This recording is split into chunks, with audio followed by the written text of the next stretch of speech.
오늘 함께 봉독할 하나님의 말씀은 신약 성경 히브리서 제3장 1절에서 6절 말씀입니다. 함께 읽도록 하겠습니다. 그러므로 함께 하늘의 부르심을 받은 거룩한 형제들아, 우리가 믿는 도리의 사도이시며 대제사장이신 예수를 깊이 생각하라.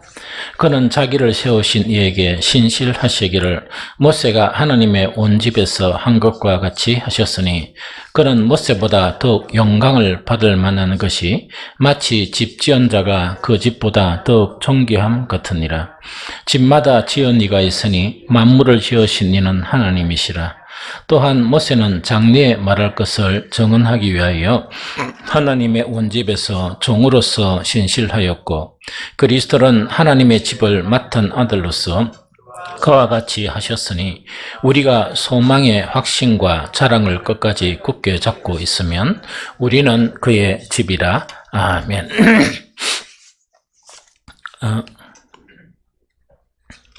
우리 그리스도인들에게 가장 큰 과제가 있다 그러면 그게 사실이 뭔가니까 하나님을 믿는 것이거든요. 그런데 우리가 다 하나님을 믿어서 이 자리에 앉아 있는데, 그리스도인들에게 가장 큰 과제가 하나님을 믿는 것이라 이러니까 조금 이렇게 이상한 말로 들리지만, 성경을 보면 사실은 우리에게서 가장 큰 과제가 하나님을 믿는 것입니다. 또 그것뿐만 아니고 나아가서 어떤 상황 속에서도 흔들리지 않는 믿음을 가질 수 있는 이것 자체가 우리에게 큰 과제입니다. 더 좋다면 뭐냐니까, 계속적으로 이 믿음이 약한 가운데 머물러 있지 않고, 또 지금 우리가 가지고 있는 이 상태의 믿음을 가지고 있지 않고, 이 믿음이 계속 강해지고 이 믿음이 더 커지는 게 있죠. 이것이 우리의 그런 과제이다 하는 그 이야기죠. 그러면은 우리가 하나님을 믿는 것이 과제다 이러니까, 어쨌든 간에 우리가 믿음이 있거에 이 자리에서 하나님을 찬양하고 예배드리는 것은 확실하거든요. 그런데 우리가 가져야 될 그 큰 믿음 중에서 정말 중요한 것이 바로 뭐냐니까, 하나님의 구원을 믿어야 돼요. 하나님의 구원을 믿어야 되고, 그것뿐만 아니고 하나님께서 우리에게 주시는 복 있죠.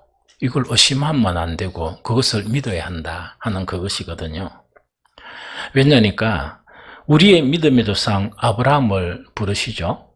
그러면 영적으로 우리는 그 아브라함의 후손들이에요. 그러면은 믿음의 조상 아브라함을 비롯해서 우리가 이제 믿음의 사람들이 되는 거예요. 그런데 하나님께서 믿음의 조상 아브라함을 부르시면서 하신 말씀이 뭐냐, 너한테 복을 주겠다. 또 그것뿐만 아니고 너는 복이 되어야 한다 하는 그것을 말씀하셨어요. 그래서 이 천하 만민 자체가 뭐라고요? 니를 통해서 뭐 받게 하는 거? 하나님이 주시는 복을 받게 하는 것이다 하는 그 이야기거든요. 그런데 이 복 자체가 무엇을 통해서 형성이 되나? 믿음을 통해서 형성이 되는 거예요. 그런데 우리 아브라함은 그래서 복을 받았거든요. 그러면 당연히 우리도 뭐냐? 이 믿음을 통해서 복을 누려야 하거든. 이 복을 누려야 하는데, 이렇게 믿음을 가진 그리스도인들이 박복했어야 어떻게 우리 주변에 있는 사람들에게 이 복을 이렇게 줄 수 있고, 또 우리 가족들에게 복을 받게 할 수 있겠느냐 하는 그 얘기거든요. 그래서 우리가 반드시 믿어야 할 믿어야 할 믿음 자체가 하나님을 믿어야 되는데, 이 하나님은 결국 무엇을 하기 위한 하나님이다? 우리에게 구원을 주시기 위한 하나님이고, 또 우리에게 복을 주시기 위한 하나님이다 하는 이것을 믿어야 한다 하는 이야기죠. 오늘 아침에 찬양하는 걸 탁 이래 보면서 우리가 잘못하면 오해될 수가 있거든요. 이 세상의 소망이 다 끊어지버리도 우리는 행복하고 또 우리는 은혜가 충만하다, 그거 잘 안 돼요. 이 추운데 먹을 게 없고, 이 추운데 잘 집이 없고, 이 추운데 나를 따뜻하게 맞아줄 가족이 없다면, 우리 밖에서 헐벗고 있다면 우리가 하나님의 은혜가 찬양이 되겠느냐? 그것을 복이라 할 수 있느냐 하는 그 이야기거든요. 그래서 이 복 자체는, 기복적인 복은 이렇게 아주 이렇게 피해야 돼요. 그것이 뭐냐? 하나님을 믿으면서 이 세상 복의 혈안이 되어서 그것만 가지고 가는 거 있죠? 그거는 결국 하나님을 믿는 게 아니고 그거는 사탄 숭배적인 그런 믿음으로 흘러버려요. 하나님은 뭐냐? 이 세상 살면서도 우리를 행복하게 하시는, 아브라함이 그 본토 친척 아비 집을 떠났는데 그 이제 후손들을 보면 다 그 재산들이 많았더라 하는 그 이야기거든요. 뭐 재벌이 되었다는 그런 이야기가 아니지만은 무엇을 누리느냐? 이 세상 살면서 살아가는 그 행복과 살아가는 그런 복을 받아야 돼요. 그런데 그것 자체만 있는 게 아니고 하늘로부터는 신령한 그런 복들, 이것을 함께 누리는 그 복을 하나님은 주시기를 원하신다 하는 그 이야기입니다. 그래서 예수님이 십자가의 길을 가셨다고 지가 예수님도 아니면서 자꾸 뭡니까? 이 영적으로만 이 뭔가를 행복한 거 있죠? 이것 자체만 이렇게 추구하게 되면 그것이 뭐냐? 세속적인 신앙하고 똑같은 잘못된 그런 신앙으로 빠져버리게 됩니다. 하나님은 우리가 행복하시기를 원해요. 그래서 그 행복을 누리려고 그러면 이 세상에서 살면서 받아야 될 복을 누려야 됩니다. 또한 천국의 복도 누리고 정말 신령한 복들도 함께 누려야 한다 하는 그거를 이야기합니다. 또 그것뿐만 아니고 하나님은 우리를 구원하셨죠. 구원을 하셨는데 오늘 본문이 히브리서잖아요. 히브리서 기자는 이 구원을 어떻게 이야기하는가 하니까 큰 구원 이렇게 이야기해요.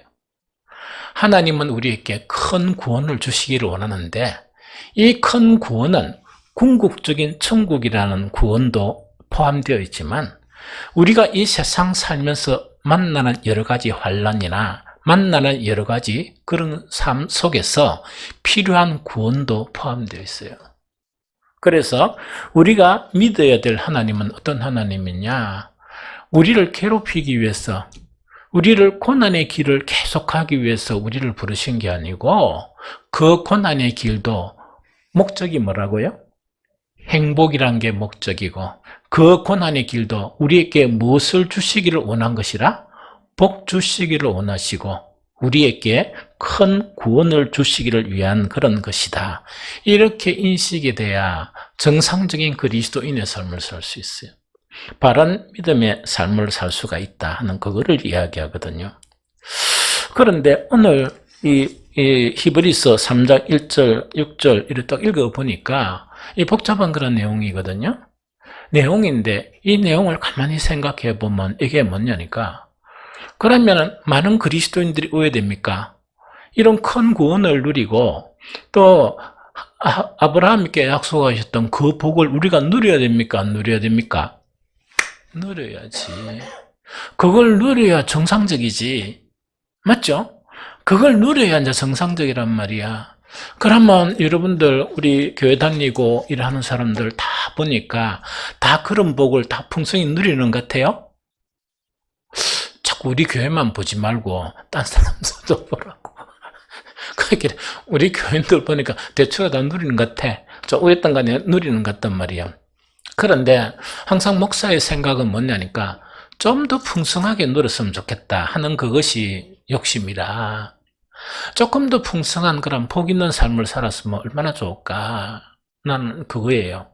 그래서 나는 한 번씩 가장 안타까운 게 뭐냐, 먹고 살기 위해서 그게 완전히 올인을 하는 걸 보면 이 머리가 막 이렇게 혼란스러워요. 가슴이 막 이렇게 찢어지는 것 같아. 그거 행복한 게 아니거든. 그렇죠? 우리는 하나님의 복을 누리면서 뭐냐, 순간순간 오늘이 행복하고 내일이 오늘보다 더 행복한 것을 소망하며 이 살아가는 사람. 그래서 궁극적인 소망이 뭐냐, 천국에 가서 정말 행복의 극치를 이루면서 사는 것이 우리가 가지고 있는 소망이거든요. 맞죠? 그래서 오늘 본문 자체는 무엇을 이야기하는 거니까 이런 큰 구원과 또 이런 그 하나님의 복 있죠. 이 복을 누리기 위해서 뭘 해야 되느냐? 그거 지금 우리에게 설명하는 거예요. 이렇게 큰 구원과 큰 이 복을 누리려고 하면 이것은 무엇을 하면 그것을 누릴 수 있는가? 그걸 우리에게 이렇게 이야기하고 있는 거예요. 그러면 그것이 뭐냐니까 오늘 쭉 읽어보니까 이런 게 뭐죠? 누구를 깊이 생각하라? 예수를 깊이 생각하라 하는 그 이야기죠. 그런데 우리가 신앙생활하면서 이러면 모순에 빠져버려요. 계속 예수를 깊이 생각하라, 예수를 깊이 생각하라 하니까 그것만 딱 가지고 무슨 예수를 깊이 생각하는 거야.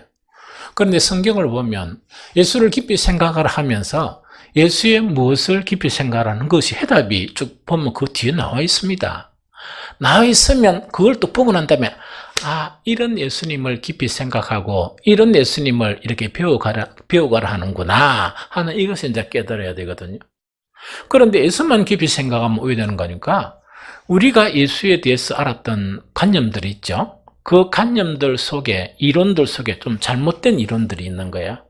그럼 거기에 이제 두 가지가 있단 말이에요. 복이라 이야기만. 하나는 기복적으로 흘러버리고, 하나는 이 세상 복은 더러운 것이니까 의한답고요. 무조건 고난과 슬픔과 아픔을, 그것을 십자가의 길이라고 이렇게 생각하고 걸어가는 오해를 낳게 되는 거예요. 십자가의 길은 고난이 목적이 아니고, 십자가의 길은 성경에서 이야기하기를 무엇에 대해서 죽고 죄에 대해서 죽고 무엇에 대해서 사는 것? 하나님에 대해서 사는 것. 그게 십자가의 길이라. 십자가의 길은 무엇에 대해서 죽고 불의하게 사는 것이 죽어지고 어떻게 사는 것? 어렵게 사는 그 길이 어떤 길이라고요? 그게 십자가의 길이에요. 좀 이해가 됩니까? 그래서 잘못 오해하면 이상한 대로 이렇게 흘러버린다 하는 그 이야기거든요. 그래서 예수를 깊이 생각하는데 오늘 본문에 딱 보면 다시 딱 보면 그 뒤에 보면 뭐라 되어 있는가 하니까 이랬다 그죠? 2절에 딱 보면 그는 예수 그리스도는 자기를 세우신 이에게 신실하기를 이래 되어 있거든요. 자기를 세우신 이 앞에 어떤 거라고 무엇을 보여준단 말입니까? 신실함을 보여준다는 그 이야기입니다. 그래서 우리가 예수를 깊이 생각하고 예수를 이렇게 배워야 될 그 내용이 뭐냐니까 예수 그리스도는 이 땅에 오셔가지고 누구 앞에 신실함을 보여주셨다? 하나님 앞에 신실함을 보여주셨다는 그거 이야기거든요. 그러면 우리가 정말 이 하나님의 구원과 하나님의 그런 복을 누리기 위해서 우리가 우리의 신앙이나 우리의 믿음이나 또 믿음의 그런 모든 행위들 자체가 누가 보시기에? 하나님이 보시기에 어떻게 느껴야 된다고? 신실함을 느껴야 된다는 그 이야기라. 이거 좀 이해됩니까? 요래해야 복 주시는 분은 누구시라? 하나님이시잖아. 하나님이 그 신실한 믿음을 딱 보시고 뭘 주신다고요? 큰 구원도 주시고 큰 복도 주신다 하는 요 이야기거든. 이걸 배워가라는 이야기입니다. 이 좀 이해가 됩니까? 그래서 자꾸 이래만 하면 안 되지. 자꾸 찬양하면 신실하신 하나님 이것만 자꾸 하지 말고 그 하나님이 우리에게 대해서 무엇을 보여주셔서? 정말 신실함을 보여주셨거든요. 그와 마찬가지로 우리의 믿음과 내 믿음이 되지 말고 내만 잘난 믿음이 되지 말고 하나님이 보시기에 저게 진짜로 이 신실한 믿음이구나. 우리의 믿음 때문에 하는 그런 행위들을 보면 저것이 바로 정말 저것이 바로 참이구나. 신실하구나. 그것 자체를 보여주셔야 하나님은 그 믿음과 그 행위를 통해서 우리에게 무엇을 주신다? 구원과 우리에게 무엇을 주신다? 복을 이렇게 부어주신다 하는 그 개념이거든. 그래서 우리는 뭔가니까 우리의 예수 그리스도께서 그 신실함을 그 하나님께 보였듯이 우리도 그것을 깊이 이렇게 생각을 하는 게 성경을 보면서 생각을 하면서 우리의 믿음도 하나님 보시기에 인정하는 신실한 믿음이 되어지고 우리의 믿음의 행위도 하나님이 보시기에 신실한 그런 믿음의 행위가 연결이 되어야 된다 하는 거 이야기죠. 하나님이 얼마나 기뻐하시겠습니까? 하나님이 얼마나 사랑하시고 하나님이 얼마나 그 사람을 이렇게 너무나 이렇게 좋아하시겠습니까? 그러다 보니까 하늘에는 뭡니까? 있는 게 너무 많아요. 너무 꽉 차 있는데 그게 뭐냐? 구원과 우리가 받을 복이 꽉 차 있는 거예요. 거기에 무엇을 통해서 우리에게 부어진다? 믿음을 통해서 부어지는데 하나님이 딱 보시니까 아이고 저거는 가짜구나. 저거는 윗선이구나. 저거는 거짓이구나. 이렇게 하면 어떻게 우리가 그 믿음의 통로가 아닌데 하나님의 복이 그 믿음의 통로를 통해서 우리에게 전달될 수가 없는데 아무리 복을 주시려고 그래도 아무리 안타까운 그런 이 마음을 가져도 우리가 믿음의 그 통로가 그 복이 흐르지 못하도록 막아버려요. 그 막는 게 뭐냐? 신실함이 없는 거예요. 진실함이 없는 신앙. 행위는 떡보다 외식하는 믿음의 행위들, 가정스러운 그런 믿음의 행위들을 보시는데 우리가 어떻게 그렇게 복을 받을 수 있고 이렇게 큰 구원을 누릴 수 있느냐는 그 이야기예요. 그걸 버려야 되는데 그건 못 버리거든. 성경의 그런 대체적인 그런 모든 그런 말씀, 순종하라는 것이 그거 버리라는 걸 이야기하거든요. 그런데 너무나 심하게 뭐냐? 악착같이 그걸 붙들고 있는 거라. 이걸 못 버리 가지고 있다니까 막 이렇게 붙들고 있는 거야. 우리 속에 있는 성령께서 정말 이 통곡하며 기도하는 이유가 바로 우리가 못 버리고 있는 그것 때문에 그걸 버리면 행복해질 수가 있고 그걸 버리면 큰 구원을 경험할 수가 있고 그걸 버리면 하나님의 그런 복을 경험할 수 있는데 스스로 그걸 차단하면서 뭔가에 이렇게 속아가지고 이렇게 막 살아가는 그런 믿음 있죠. 그게 안타까운 것이라는 그 이야기입니다. 옛날에 그 개역 한글에 이 신실함 자체를 어떻게 번역했느냐? 충성으로 번역했어요. 그래서 예수 그리스도의 그런 충성 자체가 모세의 충성보다 영광스럽다. 이렇게 이제 번역을 한 거야. 그런데 지금 우리가 사용되는 개역 개정은 이 원어에 더 가깝게 번역이 되었어요. 그러다 보니까 신실함으로 번역이 됐어. 그러니까 사실은 번역에는 그 우리가 국어를 사용하지만 그 옛날에 제가 국어 실력이 얼마 되는가 하는 테스트 하는 게 그 옛날에 뭐 좋은 생각인가 이런 잡지에 그게 테스트 문제가 있더라고. 그래서 다른 사람만 볼 때 몰래 그걸 갖다 한번 해봤어요. 해보니까 몇 점 나온 줄 압니까? 내가 알기로는 40점이 안 넘었어. 30 몇 점이 돼가지고 얼른 덮어붙습니다. 야, 덮어가지고 엄청 부끄러운 기라 말을 한마디도 못 했어요. 옛날에 한 번 이렇게 고백을 싹 하고 어떤 사람들 앞에 지금 또 이렇게 처음 하는 것 같아. 그때 얼마나 창피스러웠던지 그거가 되게 어려워. 그래서 신실함이라니까 이게 뭔 말인가 이게 잘 이해가 잘 안 되는 거야. 그러나 이 신실함 자체는 원어에 가까운 번역이라는 이야기죠. 이 신실함이란 이 단어 자체 이거의 헬라어로는 뭐냐? 피스토스로 그래요. 이 피스토스라 그러는 이 헬라어가 옛날에는 충성으로 번역했고 지금은 신실함으로 번역했어요. 그런데 신실함이 더 맞아요. 신실함의 국어적인 의미는 뭔가니까 믿을만하고 진실하다 이야기라. 믿을만하고 진실하다는 이야기입니다. 그럼 하나님이 또 보시니까 우리의 믿음 있죠? 이게 진짜 믿을만한 믿음이다. 그리고 이 믿음이 어떤 믿음이다? 하나님이 판단하시기에 어떤 믿음이라? 진실된 믿음이다. 그게 신실한 믿음이고 그게 신실한 믿음의 행위예요. 그런데 헬라의 피스토스는 그 헬라어 자체는 이렇게 이제 설명이 되고 있어요. 이 피스토스를 객관적으로 보면 객관적이라는 것은 하나님이 보시기나 사람들이 딱 보더라도 그것은 어떤 거라고? 저 사람을 믿을 만하다, 신뢰할 수 있다, 그 이야기라. 그것뿐만 아니고 객관적으로 보면 믿을 만하다는 이야기고, 주관적으로 보면 신뢰가 된다는 이야기라. 어떤 일을 맡겨도 신뢰가 되고, 어떤 일을 하더라도 뭐냐, 안심이 된다는 이야기라. 이런 그 자체가 이 피스토스란 그런 단어다 하는 그런 이야기거든요. 그래서 이것을 이제 이야기하면 우리의 믿음과 우리의 믿음의 행위 있죠. 믿음과 믿음의 행위가 여호와 하나님 보시기에 뭐가 돼야 돼? 신실함이 있는 그런 믿음. 정말 하나님 보기에 그것이 진실하다.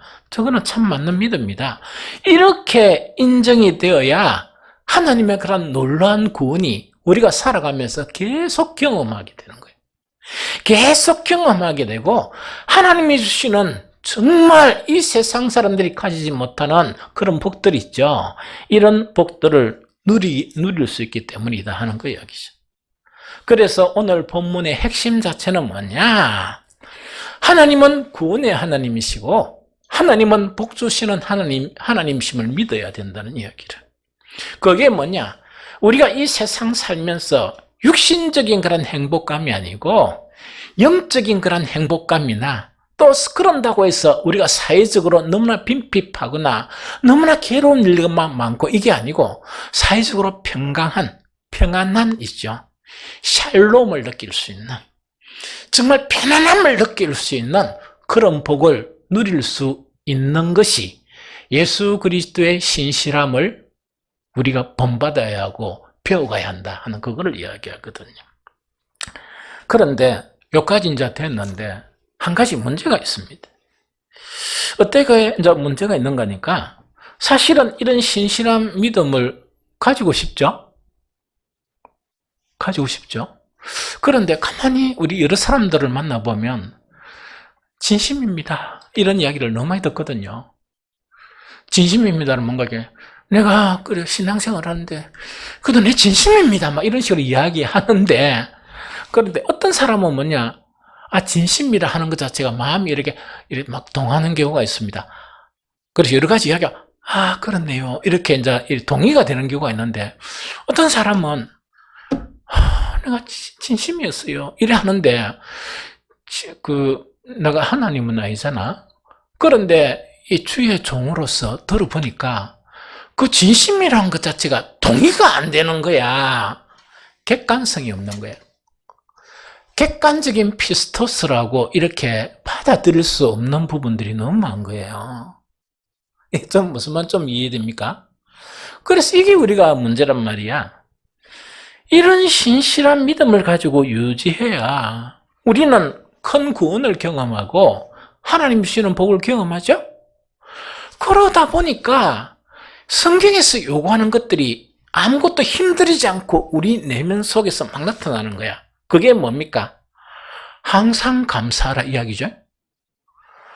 그런데 항상 감사하라 하니까 감사할 게 있어야 감사가 되죠? 감사가 느껴야 감사가 되지. 감사가 느껴지게 되면 감사하란 말 안 해도 뭐랍니까? 감사합니다 이런 말이 나온단 말이야. 그런데 문제는 뭐냐니까, 감사가 안 느끼는데 성경에는 항상 감사하라 이래가죠. 그러면은 감사가 안 느껴지는데 감사하려고 하면 그 감사는 진실된 감사겠습니까? 이거 참 이렇게 애처로운 감사겠습니까? 애처로운 감사예요. 감사해야 된다 하니까 감사하는 거 있죠? 그러면은 받으시는 하나님도 참 이렇게 터무니가 없고, 그렇죠? 그러고 어떻게 이제 하나님을 막 배워가다 보니까 옆에서 이제 하나님의 마음을 배워가다 사람이 딱 보니까 너무 안타깝죠? 그런 거잖아. 또 그것뿐만 아니죠. 우리가 늘 찬양하라는 이야기라. 그런데 찬양할 게 마음속에 있으면 찬양이 됩니까? 안 됩니까? 그게요, 온천천에 가거나 일을 하든 간에 한 번씩 짬도 있으면 없네요. 막 찬양이 막 나타나. 어떤 데는 실수를 해가 사람들이 있는데 나도 모르게 막 찬양을 너무 큰 소리를 해가 사람들이 치다 보니까 당황하는 그런 경우도 있어야 되잖아요. 그런데 이 찬양이라는 것이 신앙생활에 되게 중요한 거거든.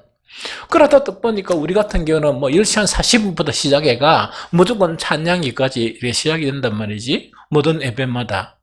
그런데 이 시간 이렇게 진짜 이 찬양할 게 우리 속에 막 이렇게 쌓여 있는 거야.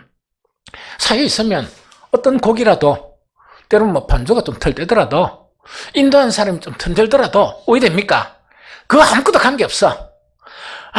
아무것도 관계없고 찬양이 우리 속에서 이렇게 나옵니까? 그런 찬양이 진정한 찬양입니다. 그런데 뭔가니까 정말 찬양할 게 없는 기라. 그러다 보니까 막 이제 찬양 시간이란 것 자체가 이렇게 채워져야 돼. 왜냐니까 이렇게 찬양해야 이 예배고 또 하나님께 마땅한 거니까 이래 해야 된단 말이야. 그러다 보니까 막 이 시설들을 많이 이렇게 생각하거나 심지어 어떤 교회는 딱 보니까 뭐 그 목사님하고 한테 직접 들었어. 딱 얘가 막 카리스마가 넘치는데 어느 교회 유임식 가가지고 그 목사님하고 같이 앉았단 말이야. 또 그분이 막 이런 말씀하는데 그 이제 은퇴를 하시가 뭐라 하시는 거야 이렇게. 아이고 우리 후임 목사가 잘해요 막 이러더라고요. 이러시더만은 아이고 그래서 뭐 잘하시는데 무슨 내가 이야기할 게 있나 이러면서 한 가지를 이야기하면서 이제 조금 불만 섞인 이야기를 하는 거예요. 이번에 음량 시스템을 바꿨는데 3억이 들었대요 이 이야기라. 그런데 3억이 들었대요 이러는데 그게 뉘앙스가 뭔가니까 나는 그거 안 하고도 잘했는데 이 좋은 거 시스템 가지고 왜 3억을 들이나는 그런 게 좀 내포. 그래도 뭐 이렇게 뭐 잘하니까 그냥 뭐 이렇게 보고 있는 거예요. 뭐 이렇게 말씀하시더란 말이에요. 그게 뭐냐니까 찬양이 돼가지고 뭔가 어떤 감흥이 있어야 되잖아. 그 감흥이란 우리가 진실된 찬양을 하면 찬양을 받으시는 하나님께서 영적으로 우리에게 뭔가를 주시겠습니까? 안 주시겠습니까? 은혜를 주십니까? 안 주십니까? 은혜를 주시죠? 하늘로부터는 은혜가 없어가지고 우리 내부적으로 인위적으로 은혜를 만들려고 하는 거야. 감정적으로. 그래서 그걸 또 은혜라고 생각하는 거야. 그러니까 3억 드리는데도 돈이 안 아까운 거야. 왜냐니까 그런 은혜가 되면 3억 드려야지 하는 그런 이야기죠. 3억 있으면 개척교회 몇 개를 살릴 수 있는 줄 압니까? 몇 개를 살릴 수 있습니까? 우리같이 조그마한 교회도 정말 이 미사리 교회 그래도 어떤 간에 도우면서 이렇게 격려를 하면서 이렇게 하고 있는데 그 3억이란 돈 자체가 얼마나 큰 거겠습니까? 이게 바로 뭔가니까 신실한 믿음만 가지면 3억이라는 음량 시스템이 없더라도 조금 부족하더라도 성도들이 내면에서 울려 퍼지는 그 찬양 자체가 정말 이 성전을 가득 메우면서 하나님이 그것을 받으시면서 하나님의 신비하고 놀라운 방법으로 온 장중을 은혜로 뒤엎을 것이거든. 그런데 문제가 뭐냐? 그 찬양도 신실함이 없는 거야. 그러니까 무엇이 차단되는가? 하늘로부터는 은혜가 차단이 되어버리면서 그런 것이 나타난다 하는 그 이야기죠. 이것이 우리의 문제예요. 그래서 우리가 신실한 믿음이 되고 신실한 믿음의 행위가 되면 하나님은 반드시 받으신단 말이야. 받으시고 복 주시고 은혜도 넘치게 채워주시고 놀라운 구원도 경험하게 하시고 이게 그 세상이잖아. 이것을 주시는데 문제는 뭐냐니까 이렇게 안 되는 게 문제다 하는 그 이야기입니다. 그래서 히브리서에는 이 원인을 이렇게 표현을 하고 있습니다. 이렇게 말씀하고 있는데 읽어봅니다. 히브리서 3장 7절에서 11절입니다. 자, 읽어봅니다. 시작. 그러므로 성령이 이르신 바와 같이 오늘 너희가 그의 음성을 듣거든 광야에서 시험하던 날에 거역하던 것 같이 너희 마음을 완고하게 하지 말라.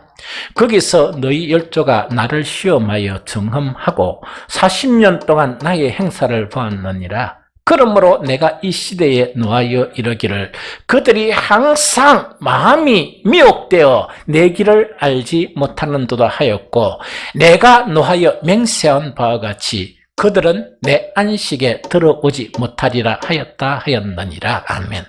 좀 어렵죠? 말이? 어려운 이 구절에서 두 가지 단어만 생각하세요. 한 가지는 미혹이란 거. 미혹이 되었다는 이야기고 한 가지는 뭔가니까 8절에서 마음이 완고하게 되었다. 이 두 가지 단어만 이렇게 탁 이렇게 생각을 하세요. 이 두 가지 단어만 생각하세요. 이 내용은 어떤 내용인가니까 미혹되고 완고함이 있어가지고 애굽에서 종살이 하던 그의 백성들을 이끌고 가나안으로 이끌어 갔는데 그들이 미혹되고 마음이 완고해져 가지고 결국은 무엇을 얻지 못했다? 안식을 얻지 못한 이스라엘 민족을 빗대어 우리에게 설명하고 있는 거예요. 그러면 설명을 해줄게요. 이것을 누가 가르쳐줬다? 성령께서 가르쳐줬다는 그 이야기거든. 그러면 이걸 설명을 해줄게요. 우리에게 하나님만 계시고 우리를 도우시는 성령만 계시면 우리에게 문제가 있습니까? 문제가 없습니까? 문제가 없죠. 문제가 없죠. 우리는 늘 인식해야 될 게 하나님만 계시고 성령만 계시는 게 아니고 우리에게는 누가 있다? 사탄이 있는데 이놈의 사탄은 가장 싫어하는 게 있어요. 싫어하는 게 뭐냐? 우리가 행복하는 것이 가장 싫은 거야. 그거 견디지를 못해요. 우리가 구원받는 것을 견딜 수 있습니까? 없습니까? 그걸 못 견디는 거야. 이런 영적인 실체 자체가 밤낮으로 우리를 갖다 꼬신단 말이야. 우리를 미혹하게 하는 거야. 하나님의 말씀을 들어도 자꾸 이렇게 바꿔버리는 거야. 이렇게 헷갈리게 해버리고 바꿔버리고 이렇게 자꾸 요짓을 하고 있는 거야. 그래서 밤낮 우리를 미혹하다가 보니까 하나님의 순수한 말씀 그대로 우리가 믿으면 우리는 신실한 믿음이 되죠. 하나님의 말씀 그대로 듣고 우리가 믿음의 행위를 가지게 되면 그것은 진실한 믿음의 행위고 하나님이 보시기에 신실하다 인정을 해주죠. 그럼 복을 주신단 말이야. 그럼 우리에게 행복을 주시고 우리에게 그런 구원을 체험하게 하신단 말이야. 마귀는 죽어도 그것을 못 보는 거예요. 마귀는 죽어도 그것을 못 봐가지고 예수님이 이 땅에 오셨을 때도 무엇을 통해서 시험했습니까? 말씀을 통해서 시험한 그 마귀가 아담과 하와에게도 무엇을 가지고 시험했습니까? 하나님의 말씀을 가지고 시험을 했는데 결국은 뭐냐? 말씀을 바꿔버리는 거예요. 이렇게 말씀을 이렇게 바꿔버리는 거야. 순수한 말씀을 변질되게 바꿔버리는 그게 미혹이에요. 그러면은 순수한 말씀을 바꿔버리고 하니까 미혹이 됐죠? 미혹이 되니까 내 믿음 자체가 신실한 믿음이 아니고 가짜 믿음이 되는 거야. 외식적인 믿음이 되고 우리의 행위 중에 기도와 우리의 예배와 우리의 모든 하나님의 헌신 자체가 하나님이 받지 못하시는 외식하는 거. 정말 그런 것이 되다 보니까 거룩한 하나님께서 그것을 받을 수 있습니까? 못 받습니까? 못 받죠. 그런 장난치는 실체가 누구라고요? 우리를 대적하는, 우리를 미혹하는 마귀다 하는 거예요, 여기거든요. 그래서 미혹하면 하나하나 미혹한 게 우리 속에 뭐가 쌓여야 돼? 진리의 말씀이 쌓여야 되는데 거꾸로 뭐가 쌓입니까? 미혹된 이론들이 하나하나 쌓이가 되다 보니까 우리 마음이 뭐냐? 이렇게 확정이 되는 거야. 하나님께 확정이 되고 진리 확정이 돼야 될 우리가 무엇이 확정이 되는가? 이렇게 거짓된 그런 교리와 거짓된 것에 대해서 확 이렇게 마음이 확정이 되어가지고 뭐라고? 완고하게 되는 거야. 그러다 보니까 완고된 상태에서 복음이 아무리 전해지도 바꿔집니까? 안 바꿔집니까? 안 바꿔지죠. 그래서 이스라엘의 대부분 자체가 그 완고함이 너무나 강해가 하나님이 가끔씩 사람을 테스트하시잖아. 그런데 nen주는 왜 되는가? 이 인간이 누구를 시험했다? 하나님을 시험은. 그러니까 그런 신앙 가지고 이 가나안에 들어갈 수 있었겠습니까? 못 들어갔었겠습니까? 못 들어갔죠. 그것을 우리에게 이렇게 이야기한다 하는 거 이야기거든요. 그래서 이거는 대단히 중요하고 대단히 중요한 그런 부분이다. 저는 현실적으로 이렇게 생각해요. 마귀에 대한 인식 자체가 철두철미하면 그래도 좀 낫겠죠. 그런데 사탄은 우리보다 한 수 위입니다. 한 수 위다 보니까 오늘날 많은 그리스도인들이 참된 행복을 누리지 못하고 행복한 척하고 참된 구원을 생각하지 못하지만 늘 구원의 하나님을 이래 이야기하는 거 있죠. 이 이야기하는 것은 이렇게 사실하고 너무 차이가 나는, 너무 빈핍하고 너무나 가난한 행복, 가난한 그런 구원을 체험하면서 겨우겨우 생명을 유지하는 그런 신앙생활을 하고 있다 하는 그런 생각이 많이 들어.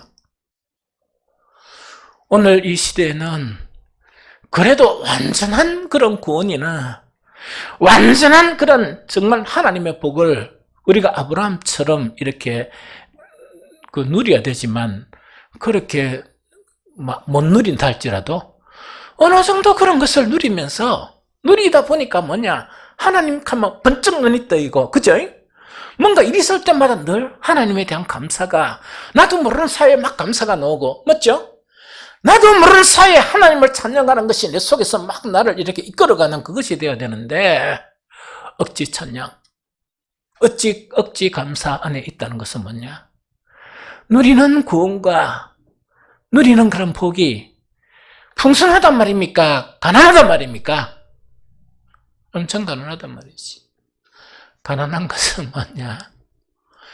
우리가 믿는 믿음이 신실한 믿음이 아니고 우리가 믿음으로 하나님께 드리는 그 헌신이 어떤 것이라?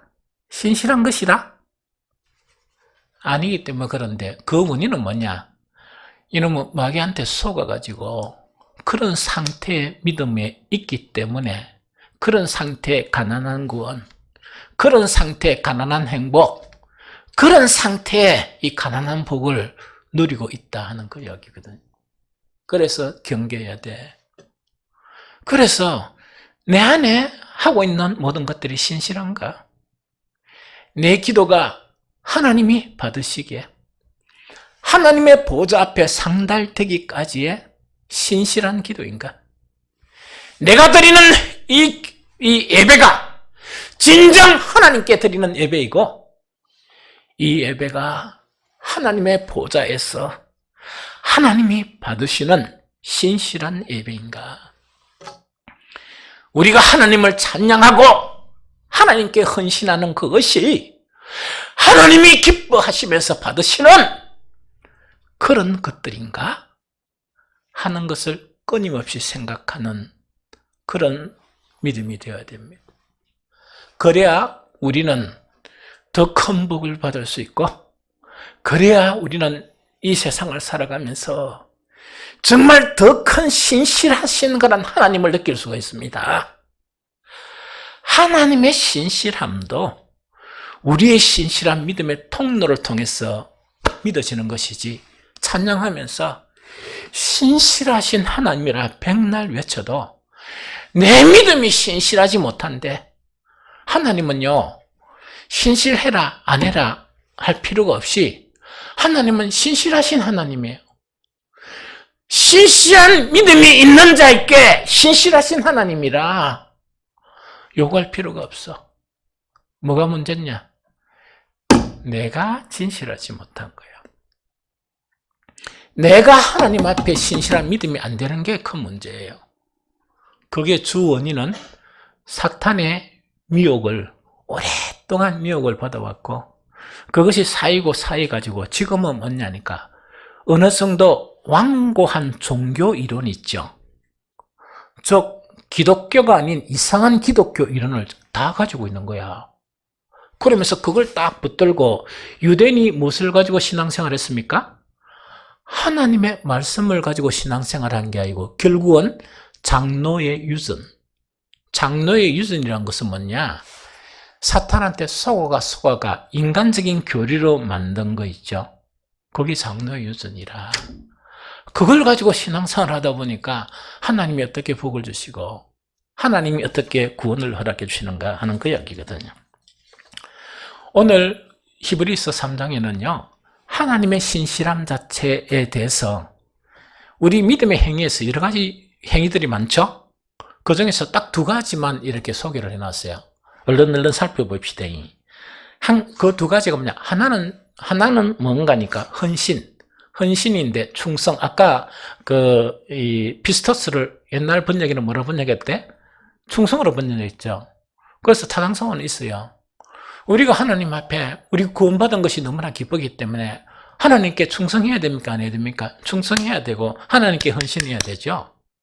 그래서 예수 그리스도의 헌신과 충성에 대해서 한 가지 이야기하고, 한 가지는 뭐냐? 신앙생활에서 가장 중요한 게 하나님은 우리에게 구원을 주시기 위해서 구원의 말씀을 주셨죠? 그러면 그 말씀에 순종하는 것이죠. 대단히 중요해. 헌신과 충성과 순종이 중요하죠. 이것을 가지고 이 설명을 한 거예요. 그러면 먼저 충성에 대해서 이제 보게 되면 그 예수님의 충성 자체가 누구보다 충성스러웠다? 모세보다 충성스러웠다. 그걸 가지고 이야기하는 거야. 그런데 모세의 충성을 우리가 배우고만 해도 대단한 하나님의 사랑을 받게 되죠. 그것을 능가해가 무엇을 배워야 된다? 예수님의 충성까지 배워가라. 그까지 이어가라 하는 그걸 이야기합니다. 이게 이제 신실한 충성이다, 헌신이다, 그걸 이야기하거든요. 그러면 예수님의 충성 자체가 얼마나 충성된, 헌신이 얼마나 헌신된 것이냐. 그냥 예수님이 말씀하신 것 보고 우리가 보면 대반히 알아요. 요한복음 4장 33절을 읽어봅니다. 요한복음 4장 33절 다 같이 읽어봅니다. 시작. 예수께서 이르시되 나의 양식은 나를 보내신 이의 뜻을 행하며 그의 일을 온전히 이루는 이것이니라. 한 번 더 시작. 예수께서 이르시되 나의 양식은 나를 보내신 이의 뜻을 행하며 그의 일을 온전히 이루는 것이니라. 요 이야기입니다.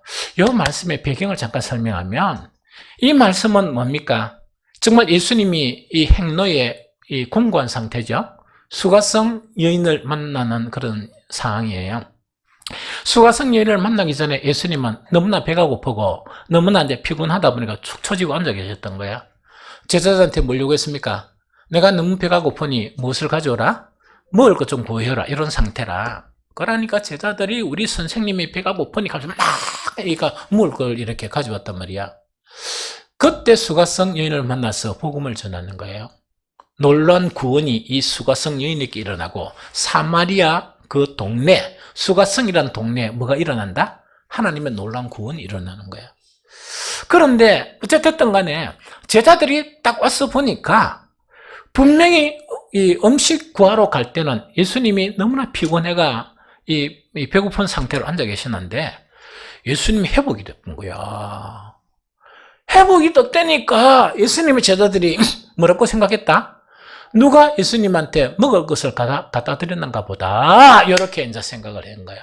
그때 예수님이 이야기하신 것이 이 말씀이야. 예수께서 이르시되 나의 양식은 나를 보내신 이의 뜻을 행하며 그 일을 온전히 이루는 이것이니라 하는 거 이야기죠. 이거는 뭐냐니까 너희는 음식을 먹어야 힘을 내가지고 하나님께 헌신하잖아. 그런데 나에게는 정말 힘을 회복하는 또 한 가지가 있는데 그게 뭐냐? 하나님의 뜻을 내가 행하는 것이 바로 내 양식이다. 물론 그렇다고 해서 내가 음식이 필요 없다는 것이 아닌데 나에게 영적인 힘을 주고 내가 살아갈 수 있는 동기력을 주는 것이 무엇이라고요? 하나님의 뜻을 행하는 것이고 하나님의 일을 행하는 것이다. 대단한 헌신이죠. 우리의 헌신이 바로 이런 것이 되어야 돼요. 이런 것이 안 되면 어떤 현상이 나타나는가? 사탄이 계속 우리를 속이는 거야. 그래서 주의 일을 위해서 뭔가를 하는 거야. 하기는 하는데 그 일이 누가 받아들여야 됩니까? 주님께서 수고했다 이래 되잖아요. 수고했다 이래 되어야 되는데 이게 잘못돼 버리면 뭐냐? 왜 그런 일을 하노? 이래 돼 본단 말이야? 그렇죠? 그게 뭐냐니까 우리는 하나님의 일을 해야 되잖아. 그런데 베드로가 책망을 받은 것처럼 네가 무엇의 일을 생각하고 사람의 일을 생각하고 하나님의 일을 생각지 아니하는 자 되었도다. 이런 책망을 받는 거예요. 이해됩니까? 그러면은 이렇게 됐는데 그러면 왜 되는 거니까 사탄이 만약 우리를 속이죠. 속이면 우리가 주님께 드린 헌신들이 있죠. 이게 하나님께 안 받으시는 게 되는 거야. 그게 대표적인 사례 읽어봅니다. 이사야서 1장 13절에서 15절 전반절이다. 그죠? 다시 읽습니다. 자, 시작. 헛된 재물을 다시 가져오지 말라. 분향은 내가 가정이 여기는 바요. 월삭과 안식일과 대회로 모이는 것도 그러하니 성회와 아울러 악을 행하는 것을 내가 견디지 못하겠노라. 내 마음이 너희의 월삭과 정한 절기를 싫어하나니 그것이 내게 무거운 짐이라. 내가 지기에 곤비하였느니라. 너희가 손을 펼 때 내가 눈을 너희에게 가리고 너희가 많이 기도할지라도 내가 듣지 아니하리라. 자, 요거는 이야기다. 그죠? 여러분들 옛날 예배하고 지금 예배 차이점이 뭡니까? 옛날에는 예배 참석을 하면 뭘 가져가야 돼? 짐승을 잡아 가져가야 돼. 짐승을 잡아 가져가야 되고 짐승이 있고 뒤에 가난한 사람은 뭐냐? 곡물이라도 가져가야 돼. 이걸 이제 계속 가져가야 된단 말이야. 그게 정말 얼마나 그런 헌신입니까? 그러면서 이거는 일주일에 한 번씩 뭐냐니까 안식일에 제사를 드리죠. 또 매연초 월삭이라는 것은 뭐냐? 매월 초에 드리는 또 제사라. 온 것을 다 만들어 놓은 거야. 그럼 1년 동안 짐승을 잡으려고 하면 짐승 잡아야 될 숫자가 많겠습니까? 작겠습니까? 엄청 많겠죠? 우리 생각에는 뭐냐? 야, 짐승을 그래 많이 잡았다 그러면 그 다음에 숫짐승이 비쌉니까? 암짐승이 비쌉니까? 에? 암수? 우리 여성분들 죄송합니다. 숫짐승이 비싸. 비싸단 말이야. 그런데 어떤 제사는 뭐냐니까 숫짐승만 가져오라 이래. 그러면 가격 차이가 한 배 이상이 된단 말이야. 그걸 갖다가 드려야 돼. 이 헌신이 대단합니까? 안 대단합니까? 대단한 헌신이잖아. 그런데 마귀에게 미혹이 되어버리면 왜 된다고? 이 제사가 향기로 올라가서 하나님이 험량하시고 하나님은 대신에 은혜와 복을 이렇게 내려주셔야 되는데 하나님이 그 냄새가 너무 싫어가 가오지 마라. 성전 문 닫아라. 이런 거 있죠. 이렇게 돼버려요. 그 다음에 기도하는 거 쉽습니까? 어렵습니까? 쉽다 그러면 이 인원이 다 새벽기도 나와야 되지. 물론 다 몰리기 때문에 현실적으로 불가능하지. 수요기도 금요기도 다 이렇게 나와야 되지. 그러나 우리 교회는 좀 많이 나오는 편이라 그래도. 그런데 이렇게 힘든 기도가 뭐냐니까 하나님이 들어주셔야 되잖아. 우리가 한 기도가 하나님의 보좌에 올라가야 되잖아. 그런데 하나님이 어떤다고요? 귀 막아버리고 하나님이 기도하면 왜 한다고요? 얼굴을 싹 돌리고 이렇게 하신다는 이야기. 왜 그런가 하니까 그 기도와 그 드리는 헌신들이 뭐가 없다? 신실하지 않다. 진실함이 없다는 이야기입니다. 하나님은 절대로 안 받으세요. 절대로 안 받으십니다. 요거 무슨 말인지 좀 알겠죠? 그러면 이제 이유를 설명할게요. 오늘 이제 본문에서 뭐냐? 예수님의 충성하고 모세의 충성을 비교하면서 이렇게 비교해. 모세는 무엇으로서 충성했다? 종으로서 충성했지만 예수님의 충성은 어떤 충성이라? 아들로서 충성했다는 이야기라. 이거 무슨 말인지 알겠죠? 아들로서 충성했다는 이야기라. 여러분들은 하나님의 종입니까? 하나님의 아들들이에요. 아들들입니까? 그럼 우리 교회는 종이 있습니까? 여러분들이 기도, 주의 종, 나도 하나님의 아들이라. 무슨 말 알겠죠? 그러나 스스로는 종으로서 사는 거예요. 그 종이라는 거는 내가 주님 때문에 주의 종이 되고 그 그리스도 때문에 여러분들의 종이 되려고 스스로 자처해서 종이라고 하는 거예요. 그거는 무엇 때문에? 복음 때문이에요. 그러나 실질적으로 나는 뭡니까? 여러분들보다 더 진한 하나님의 아들입니다. 더 사랑받는 하나님의 아들입니다. 그래서 그게 불만인 사람은 이야기하세요. 목사님 오해하지 마세요. 내가 더 진하거든요. 그럼 한 분이 갈아보자고. 종과 아들의 차이점은 뭐냐? 하나님에 대한 사랑입니다. 종은 충성은 있습니다. 맞죠? 왜? 충성되어야 그 종은 주인의 인정을 받으니까. 이해가 되죠? 그러나 아들은 종이 갖지 못하는 것이 있는데 그게 뭐라고요? 사랑이에요. 사랑인데 어떤 사랑이냐? 그것도 그냥 인간의 사랑이 아니고 이타적인 사랑이라. 늘 하나님을 먼저 생각하는 그 사랑이 아들에게 가 있는 거예요. 이해됩니까? 그러면은 사랑이 없는 종이 헌신하는 것하고 사랑이 충만한 아들이 헌신하는 것이 어떤 것이 더 신실합니까? 사랑이죠. 그래서 가장 큰 문제가 뭐냐니까 하나님을 사랑하는 거예요. 왜? 하나님이 우리를 이처럼 사랑하시니까 하나님을 사랑하는 거예요. 그래서 모든 율법과 모든 성경의 핵심 자체가, 핵심의 교훈이 뭐라고? 하나님을 사랑하되 마음과 힘과 성품을 다해서 누구를 사랑하라? 하나님을 사랑하는 것. 이것이 회복되어야 돼요. 우리의 기도와 우리의 예배와 우리의 헌신이 왜 하나님이 보시기에 신실함이 없는 줄 압니까? 예배와 헌신과 그 기도가 사랑의 기초가 되어서 하나님께 드리게 되면 아들이 신음하는데 어떻게 그 아버지가 귀를 안 기울이겠습니까? 아들이 하나님 아버지께 경배하는데 그 경배를 어떻게 하나님은 안 받으시겠습니까? 그 아들이 하나님을 위해서 헌신하는데 그 헌신을 어떻게 안 받아들이겠습니까? 종의 헌신은 지나치면 윗선이 되는 거야.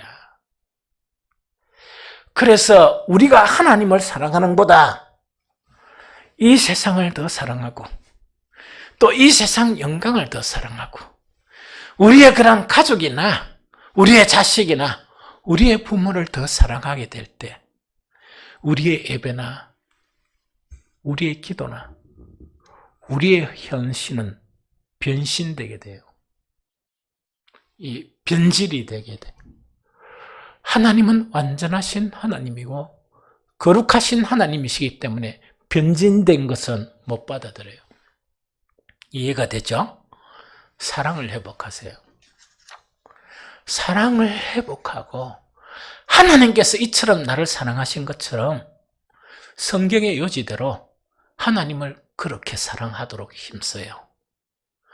그러면서 기도하고 그러면서 예배드리고 그러면서 이 헌신을 하게 되면 하나님은 그것을 다 받아들이십니다.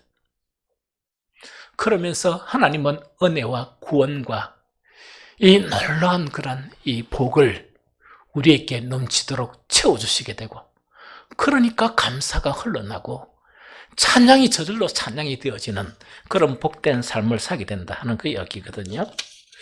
두 번째 순종이에요. 예수님의 순종이거든요.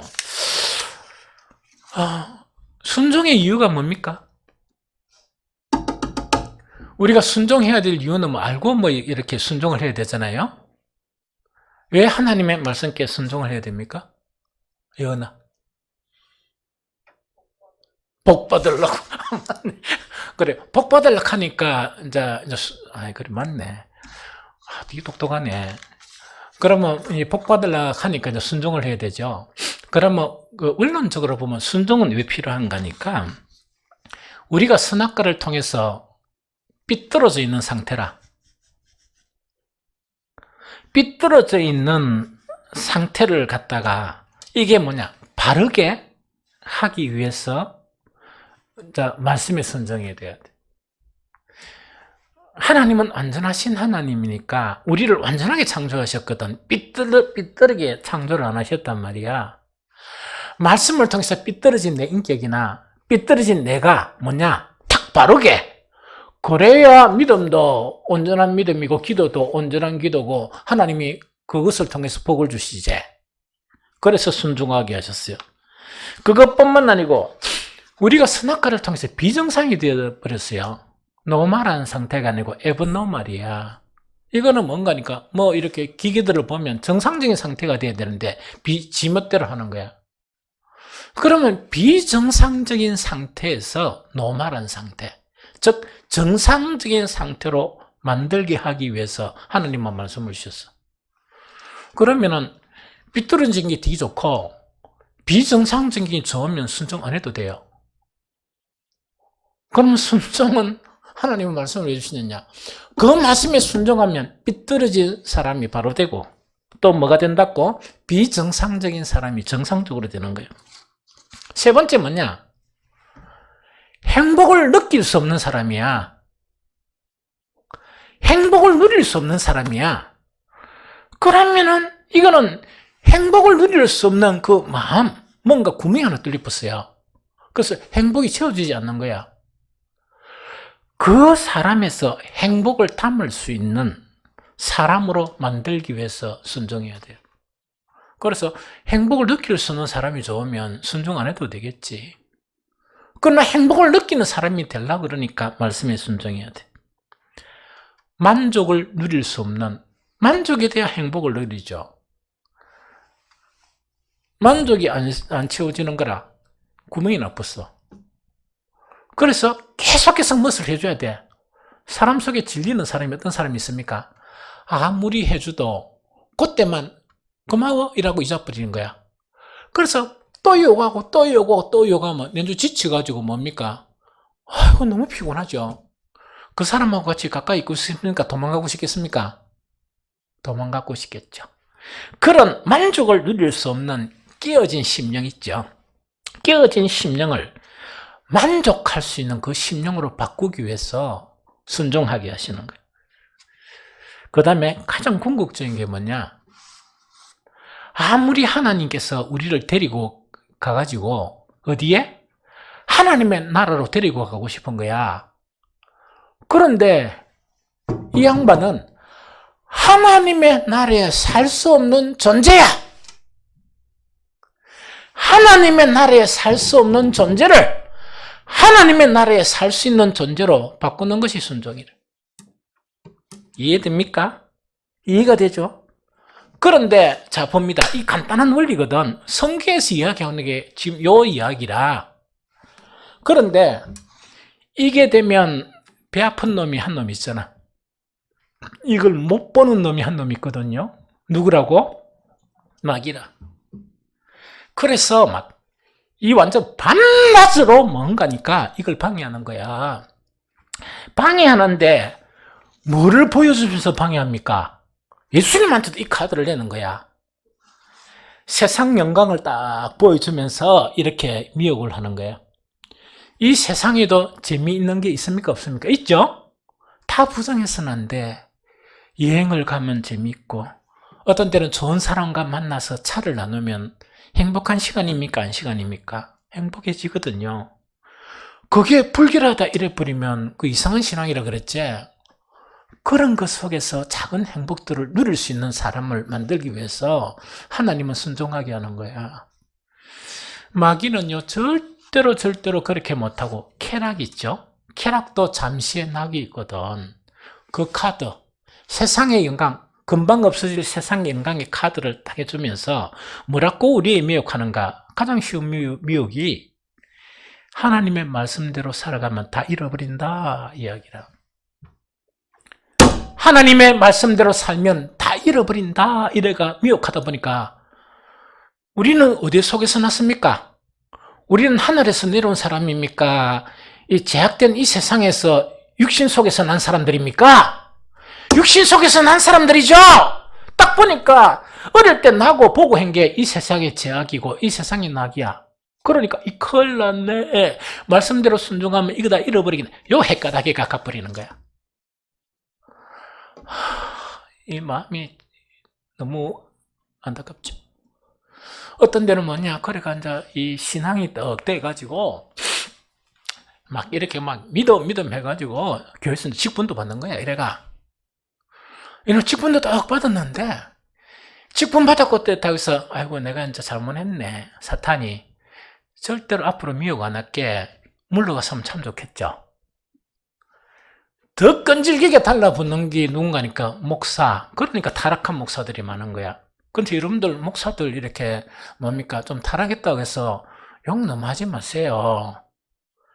얼마나 마귀의 유혹이 심했으면 그 견디다 못해서 잠깐 그래 실수했을까? 에이, 또 그것뿐만 아니라 장로, 안수집사, 권사 판판이 넘어가요. 그런 모습을 보이도 뭡니까? 아이고 안타깝다 이래야 되지. 막 이래 욕하면 안 돼요. 왜냐? 더 끈질기게 하는 거야. 왜? 목사 한 사람을 치버리면 여러 영혼들을 이 지옥 가게 만들거든. 장로 한 명을 치버리면 왜 한다고요? 여러 사람을 이렇게 미혹하게 만들거든. 얼마나 소중시한 방법이야.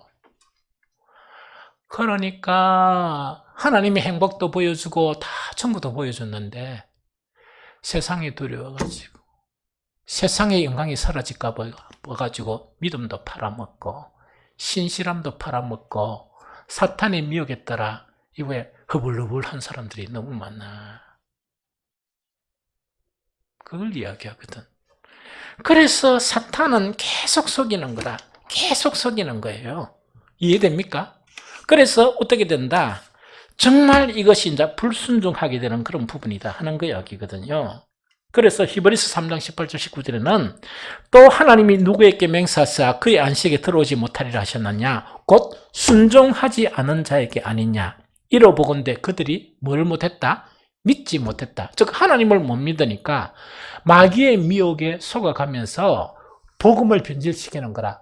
하나님의 말씀을 변질시키면서 궁극은 뭐냐? 하나님의 나라를 추구하지 않고 뭘 추구한다? 이 세상의 영광을 추구하면서 돈을 위해서 하나님도 팔아먹고 이 세상 영광을 위해서 믿음도 팔아먹는 그런 일에 이 신앙으로 전락해 버린다는 그 이야기예요. 참 안타깝죠? 절대로 넘어가면 안 됩니다. 그 안 넘어가고 하나님께 순종하더라도 먹고 산다 못 먹고 산다?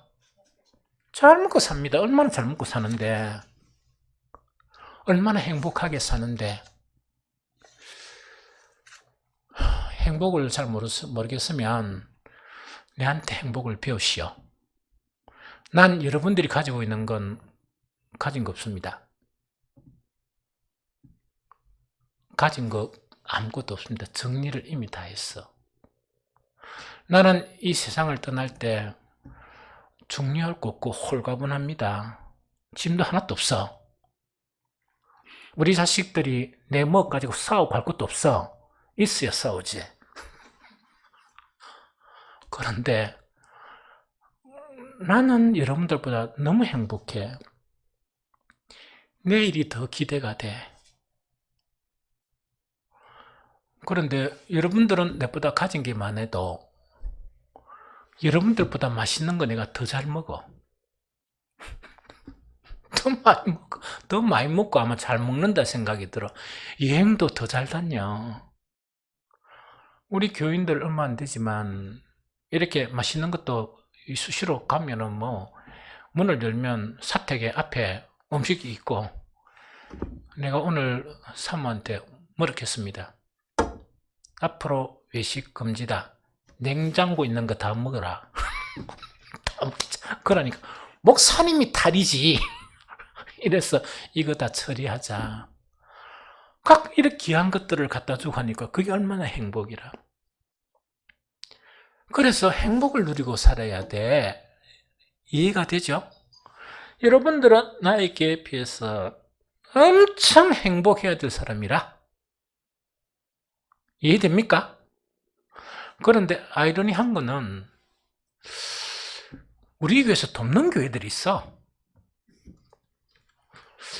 그래서 잠시 이야기하다 들어보면 내가 잠시 아이러니해. 왜냐니까 지 집이 다 있어. 그러다 보니까 우리 교회 목사는 집도 없어도 너무 행복하니까 도울 수가 있어. 그런데 처음에는 그게 조금 혼란스러웠어요. 그런데 나중에 보니까 다 믿음도 다 분량이 다르고 또 색깔이 다르고 이렇더라고. 그런데 내가 너무 행복하니까 도와줘야 되는 거예요. 이 무슨 말인지 좀 알겠죠? 그래서 어쨌든 간에 그런 거란 말이지. 그래서 우리가 이제 하나님께 순종을 하면 뭐가 늘린다? 아까 삐뚤어진 거랑 모든 것이 바르게 되죠. 우리의 찬양이나 예배나 기도나 이것이 다 온전한 것이 돼. 그러면 우리가 모든 그런 헌신이나 이것 자체를 누가 받으신다? 하나님이 받으시잖아. 받으시는데 독하게도 뭐 한다고요? 일부는 순종하는데 나머지는 순종 안 하는 거야. 일부는 뭡니까? 예배나 기도나 이건 순종 다 해. 찬양 순종 다 해. 에? 막 그게 온전하든지 안 다 한단 말이야. 그런데 마태복음 23장에 보면 24, 23절에 뭐 화 있을진저 외식하는 서기관들과 바리새인들이요 너희가 박하와 해안과 근처의 11조는 들이되 율법에 더 중한 바 정의와 국률과 믿음은 버렸도다 하는 거 이야기죠. 이거는 한 가지 부분에 대해서는 순종을 너무너무 안 하는 거예요. 이게 뭐냐? 품격, 우리가 가진 품격의 부분이에요. 그러면 우리가 이기적인 사랑을 가졌는데 이타적인 사랑을 가지라 이러니까 마귀가 어떻게 미혹하겠습니까? 그래 되어버리면 되게 행복한 사람이 되는데 그래도 먹고 사는데 마귀가 뭐냐? 네 생각해봐라. 다른 사람을 먼저 생각하고 널 퍼주면 니는 쪽박 차겠나 안 차겠나 이렇게 미혹한단 말이에요. 그러니까 하나님의 말씀에 그 사랑하는 이타적인 사랑을 사랑해라 하는데 아멘 이래야 되죠? 그런데 마귀가 그래야 하니까 맞네 이래 받아들이는 거예요. 이해됩니까? 그러니까 우리가 가장 변해야 될 사랑이 안 변하는 거야. 이 사랑이 누구의 사랑이라? 하나님께 기도하고 예배하고 뭐 헌신하는 것은 하나님께 하는 건데 마음속에 있는 게 뭐라고? 마귀라. 그럼 마귀의 것을 하나님이 받으시겠습니까? 안 받으시죠. 그래서 예수님은 가르쳐 준 게 있습니다.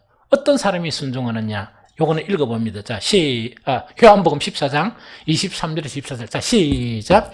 예수께서 대답하시되 이르시되 사람이 나를 사랑하면 내 말을 지키리니 내 아버지께서 그를 사랑하실 것이요. 이야기다. 그죠? 우리가 그에게 가서 거처를 그와 함께 하시리라. 그럼 요거는 뭐냐? 진정한 순종. 진정한 모든 영역에서 순종이 있죠. 이거는 뭘 해야만이 순종할 수 있다? 주님을 사랑해야만이 순종할 수 있습니다. 아까도 마찬가지죠. 아까도 마찬가지잖아. 정말 이 충성도 뭐냐? 사랑해야만이 온전한 충성을 할 수 있고, 순종도 뭐냐? 하나님을 사랑해야만이 뭐라고? 이렇게 하나님께 이렇게 할 수 있다는 걸 이야기합니다. 그래서 성경에는 뭐냐? 마음과 성품과 힘을 다해서 하나님을 사랑하는 것. 이것이 회복됨이 없이, 이것이 없이 하는 그런 모든 것들은 잘못하게 되면 미혹을 받아가지고 변질된 믿음과 믿음의 행위와 변질된 예배와 기도와 이게 되다 보니까 하나님이 받으실 수가 없고 하나님이 그것들을 통해서 복을 이뤄주실 수 없고 은혜를 베풀 수 없는 그런 처량한 신세가 되어버린다 하는 그 이야기입니다. 이제 결론 이야기할게요. 우리가 신실한 믿음의 그 행위 자체를 위해서 딱 요 한 가지만 읽고 마치도록 합니다. 신명기 7장 9절 10절을 읽어봅니다. 신명기 7장 9절 10절. 자, 다시 읽어봅니다. 시작. 그런즉 너는 알라. 오직 내 하나님 여호와는 하나님이시요 신실하신 하나님이시라. 거기까지만 접어봅니다. 하나님은 어떤 하나님이라? 진짜 신실하세요. 성경에 있는 모든 약속들을 우리에게 다 이루어주시는 신실한 하나님이시라. 맞죠? 그런데 문제가 있습니다. 신실한 하나님이시라. 그러면서 그 우리에게 문제가 뭐냐? 그를 사랑하고부터 시작.